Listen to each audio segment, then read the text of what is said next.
അങ്ങനെ ശ്രീകാന്ത് വീട്ടിലേക്ക് കയറി വരികയാണ് കേട്ടോ. അപ്പോൾ വാമ അവിടുന്ന് എണീച്ച് കൊടുക്കും ശ്രീകാന്തിന് വേണ്ടി. അപ്പോൾ ശ്രീ അവിടെ വന്നിരിക്കും. അപ്പോൾ ചന്ദ്ര പറയുന്നുണ്ട്, ഇവന് പുറത്ത് നിന്ന ഷെഫ് ആവാൻ പഠിച്ച് ഇപ്പോൾ വന്നതേ ഉള്ളൂ, ഇപ്പോൾ ഒരു റെസ്റ്റോറൻറ്റ് തുടങ്ങാനുള്ള പദ്ധതിയില്ല. ഇതെല്ലാം കേട്ട് ബാക്കിയുള്ളവർ അന്തം വിട്ട് നിൽക്കാണ് കേട്ടോ. അപ്പോൾ സച്ചിൻ എല്ലാം രേവതിയോട് പറയുന്നുണ്ട്, ഇത് വല്ലാത്തൊരു തള്ളാണല്ലോ രേവതി, ഈ പറയുന്നത് ഇമ്മാതിരി ഞാൻ ആദ്യമായിട്ട് കേൾക്കുന്നത് എന്നൊക്കെ പറയാം കേട്ടോ. അപ്പോൾ രേവതി പറയുന്നുണ്ട്, ഒന്ന് മിണ്ടാതിരിക്കും സച്ചിയേട്ടാ, അവർ പറയുന്നത് പറയട്ടെ എന്ന് പറയാൻ കേട്ടോ സച്ചിയോട്. പിന്നെ ചന്ദ്ര ശ്രീകാന്തിനോട് പറയാട്ടോ, നീ എന്താ ശ്രീകാന്തി മിണ്ടാതിരിക്കുന്നത്, നീ ഇവർ വന്നത് കണ്ടില്ലേ, ഇവരോട് എന്തെങ്കിലും സംസാരിക്ക് എന്ന് പറയാണ്. അത് കേൾക്കുമ്പോൾ അവർക്കൊരു അടി കിട്ടിയ പോലെ ആവട്ടോ. അപ്പോൾ ധനലക്ഷ്മിയുടെ അനിയൻ്റെ വൈഫ് പറയുന്നുണ്ട്, ആളൊരു നാണക്കാരനാണെന്ന് തോന്നുന്നു.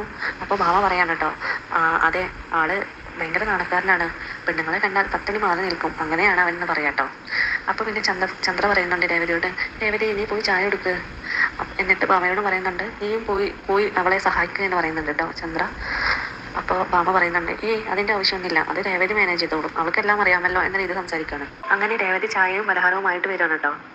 പലഹാരങ്ങൾ കാണുമ്പോഴേ ആ ഗോപൻ, ധനലക്ഷ്മിയുടെ അനിയനെ ഇതുവരെ ഫുഡൊന്നും കാണാത്തത് പോലെ അതിലെല്ലാം കൈയിട്ട് വാരി കഴിക്കാണ്. അങ്ങനെ അത് കഴിഞ്ഞിട്ട് ഗോപൻ ചോദിക്കാണ്, അല്ല ബജി ഇല്ലേ, മുളക് ബജി, അത് എനിക്കൊരുപാട് ഇഷ്ടമാണ്. അപ്പോൾ നമ്മളെ സച്ചി പറയുന്നുണ്ട് കേട്ടോ, ബജി ഇവിടെ ഇല്ല, ബജി ചായക്കടയിൽ കാണുമെന്ന് പറയാന്ന് കേട്ടോ. അപ്പോൾ ബാമ ചോദിക്കുന്നുണ്ട്, പിന്നെ ബജി വേണോ, ബജി വേണമെങ്കിൽ നമ്മൾ കൊണ്ടുതരാം എന്ന രീതിയിൽ സംസാരിക്കുകയാണ്. അപ്പോൾ ശ്രുതിയോട് ചോദിക്കുന്നുണ്ട്, അല്ല ശ്രുതി ബജി ഇല്ലേ, അപ്പോൾ ശ്രുതി പറയുന്നുണ്ട്, ബജി ഒന്നും ഇല്ല എന്നുള്ള രീതിയിൽ. അപ്പോൾ ഗോപന്റെ വൈഫ് പറയുന്നുണ്ട്, അതൊന്നും വേണ്ട ഗോപേട്ട, ഇതെല്ലാം കൂട്ടി കഴിക്കാമെന്ന് പറയാണ്.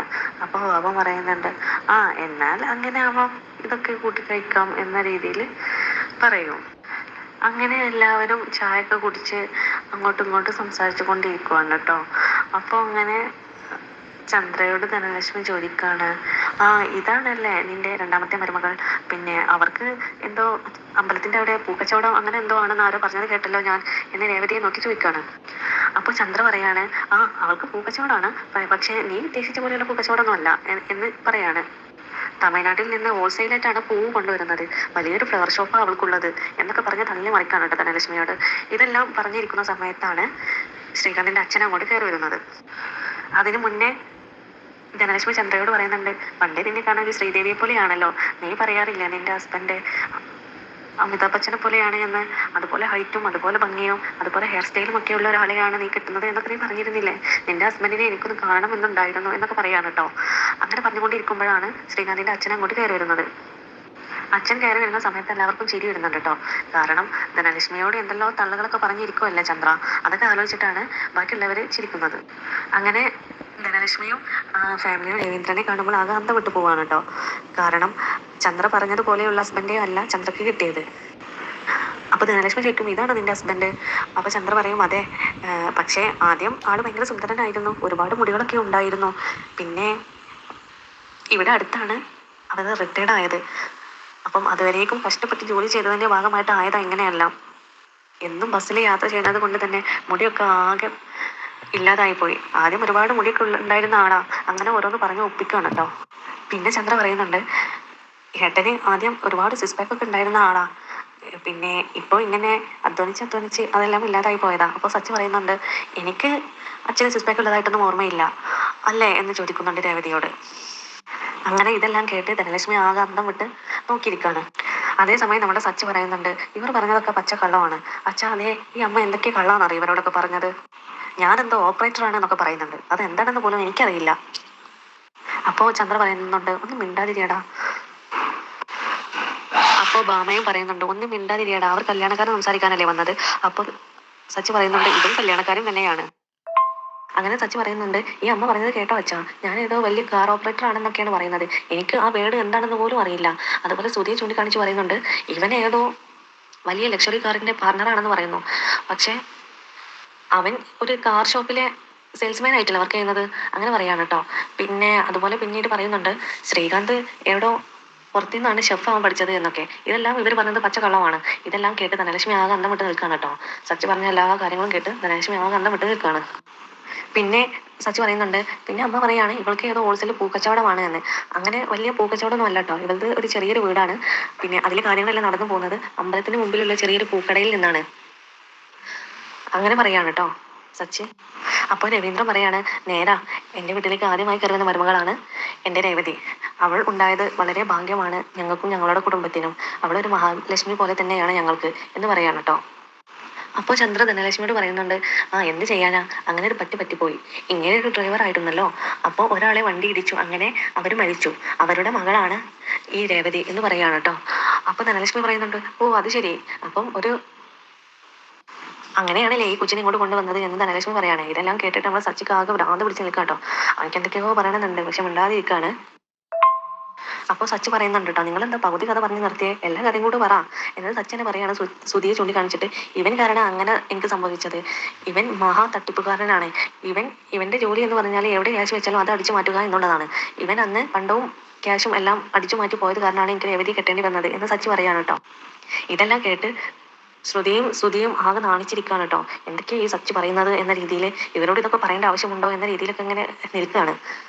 അപ്പോൾ ധനലക്ഷ്മി ചോദിക്കുന്നുണ്ട്, ഓ അപ്പം ഇതൊരു അനുപമ കല്യാണമാണല്ലേ എന്ന്. അപ്പൊ ഇത് കേട്ടിട്ട് ശ്രുതിയും ഒരു പുച്ഛിച്ച ഭാവത്തോടെ രേവതിയെയും സച്ചിയെയും നോക്കിച്ചിരിക്കുന്നുണ്ട്. ഇതെല്ലാം കൂടെ കേട്ടപ്പോൾ സച്ചിക്ക് ആകെ ഭ്രാന്ത് പിടിക്കാണ് കേട്ടോ. ആ സമയത്ത് നമ്മുടെ ഗോപൻ രവീന്ദ്രനെ നോക്കിയിട്ട് പറയാണ്, താങ്കൾ എന്നാ ഒരു ഡ്രൈവറാ, അയ്യോ മണ്ണൻ, ഇങ്ങനെയൊക്കെയാണോ വണ്ടി ഓടിക്കേണ്ടത്, അതിലൊരാളെ കുത്തി ഒന്നും ചെയ്ത് എന്ന രീതിയിൽ സംസാരിക്കുകയാണ് കേട്ടോ രവീന്ദ്രനോട്. ഇതൊക്കെ ചെയ്യുമ്പോൾ നല്ലൊരു പുളിങ്കൊമ്പ് നോക്കി പിടിക്കണ്ടേ എന്നും പറയുന്നുണ്ട് കേട്ടോ ഗോപൻ. ഇതിപ്പോ മൊത്തത്തിൽ നഷ്ടമായില്ലേ, മരപ്പൊട്ടൻ. അങ്ങനെ ആകെ രവീന്ദ്രനെ പുച്ഛിച്ച് കളയാണ് കേട്ടോ ഗോപന്. ഇതെല്ലാം കേട്ട് സച്ചിക്ക് ആകെ ദേഷ്യം വരികയാണ്. സച്ചി അങ്ങനെ ദേഷ്യം പിടിച്ച് നിൽക്കാനാവാതെ, എടാ താൻ എന്താ എൻ്റെ അച്ഛനെ വിളിച്ചത് എന്ന് പറഞ്ഞിട്ട് അവന്റെ നേരെ ചോണ്ടി വരികയാണ് കേട്ടോ. എന്നിട്ട് കോളറിന് പിടിച്ചിട്ട് ഒറ്റ ഒരെണ്ണം കൊടുക്കുന്നുണ്ട്. അപ്പോഴേക്കും അവരെല്ലാവരും എണീക്കൂട്ടോ. എന്നിട്ട് അവര് സച്ചിയെ മാറ്റി നിർത്തുന്നുണ്ട് കേട്ടോ. എന്നിട്ട് ധനലക്ഷ്മി ചന്ദ്രയോട് പറയും, എന്താ ചന്ദ്ര ഈ കാണിക്കുന്നത്, ഇവൻ എന്താ ഇങ്ങനെയൊക്കെ പെരുമാറുന്നത്, ഇവനോടൊന്ന് മാറാൻ പറ, ഇവൻ എന്താ എൻ്റെ അനിയനെ ഇങ്ങനെയൊക്കെ ചെയ്യുന്നത് എന്നൊക്കെ പറയാണ് കേട്ടോ ധനലക്ഷ്മി ചന്ദ്രയോട്. എന്നിട്ട് അപ്പൊ സച്ചി പറയുന്നുണ്ട്, എടാ നീ ഇപ്പൊ എൻ്റെ വീട്ടിൽ നിന്ന് ഇറങ്ങിക്കോളണം, അല്ലെങ്കിൽ ഇതെല്ലാത്തിനപ്പുറം നിനക്ക് കിട്ടും എന്നുള്ള രീതിയിൽ സംസാരിക്കുകയാണ് കേട്ടോ. ഇതെല്ലാം കേട്ട് ഗോപൻ ആകെ ഞെട്ടി തിരിച്ച് പേടിച്ച് അരച്ചിരിക്കുകയാണ് കേട്ടോ. അപ്പൊ സച്ചി ശ്രീകാന്തിനോട് പറയുന്നുണ്ട്, ശ്രീകാന്ത്, ഇവനെ ഇവിടെ ഇരുത്തിയാൽ ഇവൻ ഈ പലഹാരം എല്ലാം തിന്ന് കഴിച്ച് ചായം കുടിച്ചിരിക്കും. ഇതെല്ലാം രേവതി കഷ്ടപ്പെട്ടുണ്ടാക്കിയത്, ഇവനെ ഇവിടുന്ന് എണീപ്പിക്കാന്ന് പറയും കേട്ടോ. എന്നിട്ട് പിന്നെ ശ്രീകാന്തിനോട് പറയുന്നുണ്ട് കേട്ടോ, ശ്രീകാന്തെ, ഇത് രേവതി കഷ്ടപ്പെട്ട് ഉണ്ടാക്കിയതാണ്. ഇതിന് ഏകദേശം എത്ര രൂപ വരും നിനക്ക് അറിയുമെന്ന് ചോദിക്കും. അത് ശ്രീകാന്ത് പറയുന്നുണ്ട്, ഏകദേശം 450 രൂപ വരും എന്ന് പറയുന്നുണ്ട്. അപ്പൊ സച്ചി പറയുന്നുണ്ട്, എടാ കേട്ടല്ലോ, 450 രൂപയുണ്ട്, അത് ആ ക്യാഷ് ഇങ്ങോട്ട് എടുക്ക്, അത് എനിക്ക് വേണമെന്ന് പറയൂ കേട്ടോ. അങ്ങനെ പേഴ്സിൽ നിന്ന് ഗോപന് സച്ചിക്ക് 450 രൂപ എടുത്ത് കൊടുക്കാൻ കേട്ടോ. അങ്ങനെ കലിത്തുള്ളി നിൽക്കുന്ന സച്ചി വീണ്ടും ഗോപനെ അടിക്കാൻ ഇരുന്നാണ് കേട്ടോ. അപ്പൊ രവീന്ദ്രൻ പറയുന്നുണ്ട്, അത് മതിയടാ, നിർത്തി, നീ വീട്ടിൽ വന്നവരെ അപമാനിക്കല്ലേ എന്നൊക്കെ പറയാനുണ്ടോ സച്ചിയോട്. അപ്പോൾ സച്ചി പറയുന്നുണ്ട്, അച്ഛൻ കേട്ടില്ലേ ഇവൻ അച്ഛനെ പറ്റി പറയുന്നത്, അച്ഛൻ മണ്ടനാണെന്ന് പോലും, ഇങ്ങനെയൊക്കെയാണ് ഒരാളെ കുറിച്ച് പറയുന്നത്. അപ്പോൾ ചന്ദ്ര പറയുന്നുണ്ട്, നീ ഒന്നും മിണ്ടാതിരിക്കടാ, ഇത് കാരണമാണ് ഇവനോട് ഞാൻ ഇവിടെ നിൽക്കണ്ടെന്ന് പറഞ്ഞാൽ അനുസരിക്കുകയില്ലല്ലോ, അങ്ങനെ പറയാൻ കേട്ടോ ചന്ദ്ര. ഇത് കേട്ട് രേവതി ചന്ദ്രയോട് പറയുന്നുണ്ട് കേട്ടോ, അമ്മ എന്തൊക്കെയാ ഈ പറയുന്നത്, ഇവർ പറഞ്ഞത് അമ്മ കേട്ടില്ലേ, അച്ഛനെ കുറിച്ച് എന്തൊക്കെയാ ഇവർ പറയുന്നത്, ഇങ്ങനെയൊക്കെയാണോ അച്ഛനെ കുറിച്ച് പറയേണ്ടത് എന്ന് ചോദിക്കാണ് കേട്ടോ ചന്ദ്രയോട് രേവതി. അങ്ങനെ സച്ചി രേവതി ഉണ്ടാക്കിയ പലഹാരങ്ങളൊക്കെ കൊണ്ടുവരാൻ പറയും. എന്നിട്ട് ഗോപനോട് പറയും, ഇതെല്ലാം എടുത്തു കൊണ്ടുപോടെ ഇവിടുന്ന് പെട്ടെന്ന് എന്ന് പറയും കേട്ടോ. അപ്പോൾ ധനലക്ഷ്മി കുടുംബവും കൊണ്ട് ഇറങ്ങി പോവാണ് കേട്ടോ. അപ്പോൾ ധനലക്ഷ്മി പറയുന്നുണ്ട്, ഇത്രയും നാണക്കേട് ഞാൻ ഇതുവരെ അനുഭവിച്ചിട്ടില്ല, എന്തൊരു കുടുംബമാണ് ഇത് എന്നൊക്കെ പറയുന്നുണ്ട് കേട്ടോ ചന്ദ്രയോട്. അങ്ങനെ ചന്ദ്ര വന്നിട്ട് സച്ചിയെ ചീത്ത പറയാൻ കേട്ടോ, ഇത് കാരണം ഞാൻ നിന്നെ ഇവിടെ നിൽക്കണ്ടെന്ന് പറഞ്ഞത്. എന്നിട്ട് രവിയോട് പറയുന്നുണ്ട്, രവി ഏട്ടാ നിങ്ങൾ കണ്ടില്ലേ ഇവൻ എന്തൊക്കെയാ കാണിച്ചത് എന്ന്. അപ്പൊ രവി പറയുന്നുണ്ട്, ഇവനല്ല കാണിച്ചത് നീയാണ്, നിനക്കാണ് കണ്ടിട്ട് തരേണ്ടത് എന്ന രീതിയിൽ സംസാരിക്കാണ് കേട്ടോ. നീ രേവതിയെ കുറിച്ച് പറയുന്ന രീതി കണ്ടാൽ തന്നെ അവരുടെ മകളെ അവര് നിനക്ക് തരുമോ, എന്തെല്ലാമാണ് നീ രേവതിയെ കുറിച്ച് പറയുന്നത്, നിനക്ക് തീരെ ഒരു കോമൺ സെൻസ് ഇല്ല ചന്ദ്ര എന്നൊക്കെ പറയാൻ കേട്ടോ രവി. ഇതെല്ലാം കേട്ട് ചന്ദ്രമതി കലിയം അടക്കി പിടിക്കാൻ പറ്റാതെ ആ ദേഷ്യം പിടിച്ച് നാണം കെട്ട് നിൽക്കുകയാണ് കേട്ടോ. അങ്ങനെ സച്ചി ശ്രീകാന്തിനോട് പറയുന്നുണ്ട്, ഇനി അച്ഛൻ കൊണ്ടുവന്ന ബന്ധം കിട്ടിയാൽ മതി, നീ അമ്മ കൊണ്ടുവരുന്നത് ഇങ്ങനെ ഓരോ വള്ളിക്കെട്ട് ആയിരിക്കും എന്നൊക്കെ പറയാണ് കേട്ടോ ശ്രീകാന്തിനോട്. അപ്പോൾ ശ്രീകാന്ത് പറയുന്നുണ്ട്, ഇതാണ് ഞാൻ പറഞ്ഞത്, എനിക്കിപ്പോൾ കല്യാണം വേണ്ട എന്നുള്ളത്, നിങ്ങളെല്ലാവരും നിർബന്ധിച്ചിട്ടല്ലേ ഞാൻ ഇതിനെ നിന്നത്. അപ്പോൾ സച്ചി പറയുന്നുണ്ട്, ഇനി നീ അച്ഛനെ ബഹുമാനിക്കുകയും അനുസരിക്കുകയും ചെയ്യുന്ന ഒരു കുടുംബത്തിൽ നിന്ന് മാത്രമേ പെണ്ണ് കെട്ടാൻ പാടുള്ളൂ എന്ന് പറയാണ് കേട്ടോ ശ്രീകാന്തിനോട്. ഇത് കേട്ട് ശ്രീകാന്ത് ആകെ പേടിച്ച് പറിച്ച് നിൽക്കുകയാണ്. അങ്ങനെയാണ് ഇന്നത്തെ എപ്പിസോഡ് ചെയ്യുന്നത്.